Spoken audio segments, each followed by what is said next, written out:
y'all. Good morning, man. Happy Monday morning. Happy Halloween. All that. Welcome to another episode of Notable Prisons and Inmates that Occupy them. And first thing I'm gonna need y'all to do is get your lighters ready. Also, continue with the feedback and subscribe. I need y'all to subscribe. That's one thing I do need. But anyways, we're gonna take a trip to FCI, Texarkana, which is a low-security United States federal prison in Texas. FCI Texarkana is located in the northeast Texas near the Arkansas border, 70 miles north of Shreveport, Louisiana, and 175 miles east of Dallas, Texas. Anyone watching this from Dallas or Houston? Any of y'all like the Texans or Cowboys? Next, we have, okay, so peep this. This is very interesting. Did you know in early 2012, Keith Judd, an FCI Texarkana inmate serving a 17-year sentence for extortion, filed papers to run for president in the 2012 general election, and he attained ballot status in West Virginia, the West Virginia Democratic Party. On May 8th, 2012, Judd won 41% of the primary vote in West Virginia against Barack Obama, a higher percentage of the vote in one state than any other primary opponent of Obama had hitherto achieved in 2012. A figure later surpassed by John Wolfe Jr. shown in the Arkansas primary. While this showing would normally have entitled Judd to delegate at the 2012 Democratic National Convention, state officials expressed some uncertainty as to whether Judd had completed the required formalities, such as filing a slate of delegates and completing paperwork. Judd, who has not qualified for any other primary ballots, is contesting the ballot count, alleging that ballot workers suppressed the actual total, which he says shows him in the lead in an effort to cover up an Obama loss. If that is not interesting, I don't know what is. So we have Jimmy Snowden.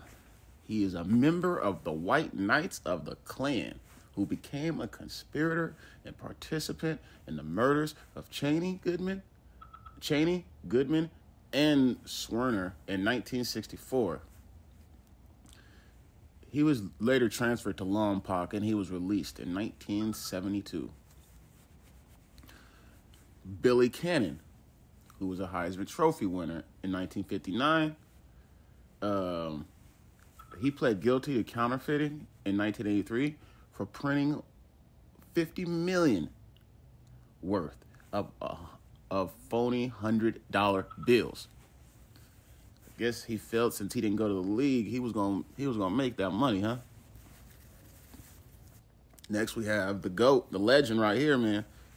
Big Ricky Donnell, aka Freeway Rick Ross, you know what I'm saying, who was an American author, major trafficker, and he was just best known for his drug empire out here in LA in the mid 80s, His story is great, man. He does a lot of interviews. Y'all definitely need to go check him out. I would love to interview him someday on this page. He was sentenced to life in prison, though the sentence was shortened on appeal, and Ross was released in 2009. Dan Morales. He was in Texas Attorney General from 91 and 99. He pled guilty in 2003 to mail fraud and tax evasion for mishandling legal fees from the state's lawsuit against the tobacco industry. And he was released in 2007 after serving 40 months. Terry Lowen. He was convicted in 2013 Wichita bombing attempt, and he's serving a 20-year sentence, and he's actually scheduled for release in about 8 years.